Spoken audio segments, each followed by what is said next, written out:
ہم شرمندہ نہیں ہیں، انسانوں کو کپڑوں پہ نہیں تولا جاتا۔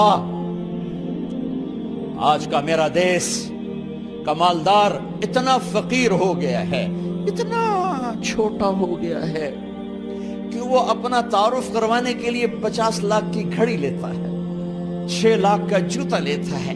آج کی بیگم اتنی چھوٹی ہو گئی ہے کہ اپنے قد کو بڑا کرنے کے لیے وہ 10 لاکھ کا ہینڈ بیگ لیتی ہے کہ دیکھو میرا بیگ 10 لاکھ کا ہے۔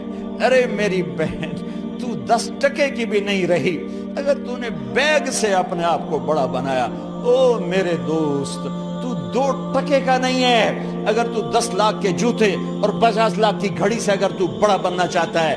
ارے اس دھوکے سے نکلو۔ برینڈڈ برینڈڈ برینڈڈ، کہاں جا رہے ہو؟ جب تم اپنی ذات میں بے قیمت ہو تو رب ذوالجلال کی قسم، تمہاری گھڑیاں، تمہارے بیگ، تمہاری گاڑیاں، تمہارے بنگلے تمہاری عزت کو بڑھا نہیں سکتے۔ ابا جان، آج ہم خوشی سے بلند ہیں کہ ہمارے باپ نے بددیانتی نہیں کی۔ گھر میں تشریف لائے، کہنے لگے فاطمہ کچھ پیسے ہیں، میرا انگور کھانے کو جی چاہ رہا۔ بس فاطمہ رونے لگی۔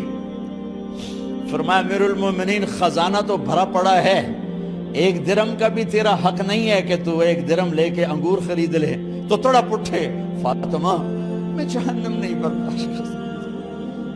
وہ میرے بھائیوں جو دن رات سود میں پھنس چکے ہو، جو دن رات جوئے شراب میں پھنس چکے ہو، کیسے اللہ کے سامنے سرخرو ہو کر کھڑے ہو گئے؟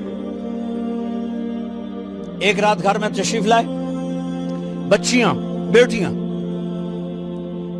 منہ پہ ہاتھ، کپڑا رکھا، دوپٹہ رکھا منہ پہ، اور بات کریں۔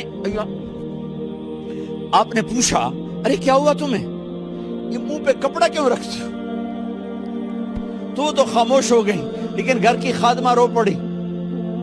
کہا امیر المومنین، آج آپ کی بیٹیوں نے کچا پیاز توڑ کے اس سے روٹی کھائی، سالن کھائی، اور میرے آج کا تاجر کہتا ہے جھوٹ نہ بولوں تو کاروبار کیسے؟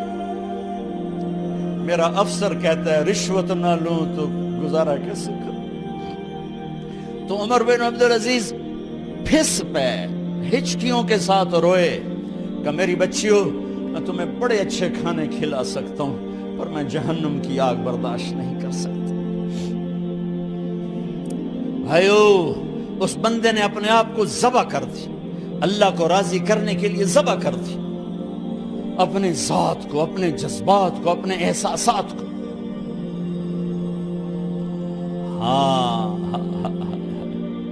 اب اللہ نے صلہ کیا دیا، جب انتقال ہونے لگا تو بلایا رجا کو، جو میں بات پہلے چھوڑ کے ادھر ان کی تھوڑی سیرت بتائی کہ رجا اب میں مرنے لگا ہوں۔ عبد الملک کالا ہو گیا تھا، ولید کالا ہو گیا تھا، سلیمان کالا ہو گیا تھا۔ یہ کیوں کالے ہوئے تھے؟ یہ بے نمازی نہیں تھے، بدکاری نہیں کرتے تھے، کسی کی طرف ان کی میلی آنکھ نہیں اٹھی کبھی۔ یہ ظالم تھے، ظالم، انسانوں کا خون پیا، مال میں خیانت کی، اس پر اللہ نے چہرے پھیر دیے۔ آج عمر بن عبدالعزیز جا رہا ہے کہ دیکھو میں جا رہا ہوں، مجھے دیکھو میرے ساتھ کیا ہوتا ہے۔ ان کا انتقال ہوا، ان کی میت قبر کے کنارے رکھی گئی اور اب نیچے اتارنا ہے۔ سلیمان کی میت کو اتارنے لگے تو ہلنے لگا اور عذاب قبر پہلے شروع ہو گیا۔ عمر کی میت کو جب قبر کے قریب کیا گیا، ایسے ہوا کا جھونکا آیا، ایک پرچہ ایسے لہراتا ہوا یوں آیا، یوں آیا، یوں آیا اور عمر کے سینے پر گر گیا۔ لوگ اکٹھے ہو گئے، پرچے کو کھول کے دیکھا گیا تو اس پہ لکھا تھا بسم اللہ الرحمن الرحیم، براءۃ من اللہ لعمر بن عبد العزیز من النار۔ یہ پروانہ ہے اللہ کی طرف سے اس کے بندے عمر کے لیے کہ اسے جہنم سے نجات کی خوشخبری سنا دی جائے۔ آہا، مرنا ہو تو یوں مرو، اللہ ایسی موت دے دے. کہتے ہیں پھر میں نے ان کو قبر میں اتارا. جب قبر میں اتارا تو کیا دیکھا؟ میں نے کفن کی گرہ کھولی تو چہرہ قبلے کی طرف، اور یوں لگا جیسے 14ویں رات کا چاند قبر میں اتر آیا ہو. اور آخری بات کرتا ہوں، میرے